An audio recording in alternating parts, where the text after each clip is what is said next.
Introducing the Witches of Mazuroq. Welcome to Dimensions Creating Characters. So, these three, well, in case you hadn't guessed, they are witches, and they are neutral characters within the story world of the Dimensions project, the series we've been going over so far.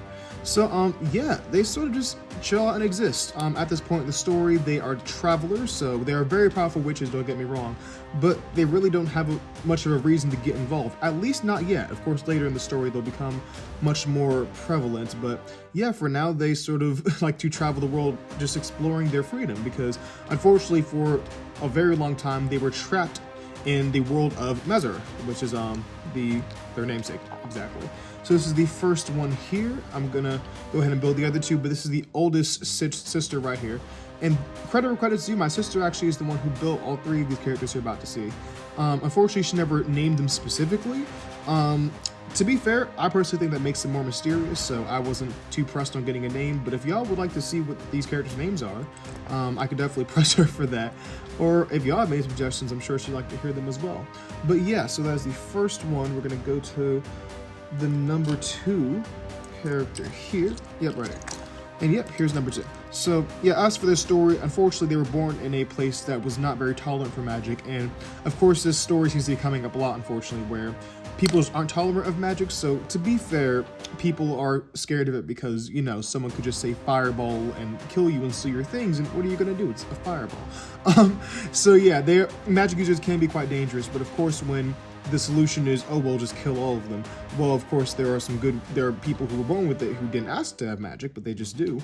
You know, it's a very nuanced issue, which is, you know, why I've spent an entire 3 seasons worth of characters and even just a whole story on just exploring that certain topic. But either way, yeah, so that's been a fun thing to go over. But nonetheless, magic, people thought magic was bad. They cast these people into Mazuroq, also known as the Nether Realms that we've been going over. So the characters that we've been going over, the heroes of the Lost Kingdom, if you've been following along, they have also been trapped in that Nether world.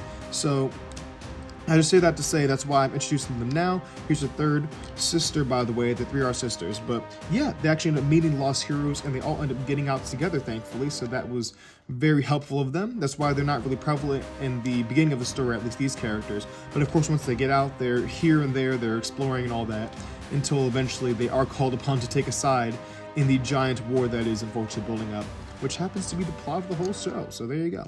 But yep, here are these 3. So definitely credit where credit's due. Thank you to my sister for making these 3 characters. Yeah, and something else I mentioned, I have cut the intro and outro for these videos. I just noticed it wasn't really necessary. I definitely wanted to use that set that I built with my character and the room and the setting for something. I just don't think it's this. And I did try it. I gave the old college try, as they say. But yeah, I don't know. Someone did once tell me anyways that sometimes the intro can actually distract from the video if it's not necessary. So I'm like, yeah, for these guys, the characters really carry the episodes for themselves. So we're just gonna jump into the video and jump right out. So in that case, without further ado, I'm gonna show these guys to y'all up close. Just wanted to explain, yeah, we're cutting the intro and outro, but it may use it for something else. And let me know if y'all have any ideas on what that could be. But yeah, without further ado, I'm gonna show them to y'all up close. And here we have the Witches of Mazuroq, and I will add, because I forgot to say this in the video, but the types of witches they are necromancers. So they deal in death, but also in healing. So the popsicles they have, if someone from their world, including them of course, if someone from their world eats one of those popsicles, they will actually heal.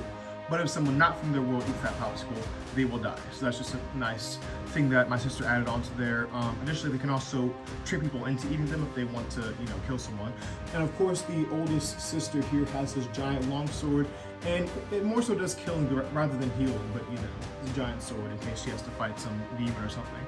But yeah, with that being said, that's all I have on the Witches of Mazuroq, also known as the Witchies. My sister loved it to name them.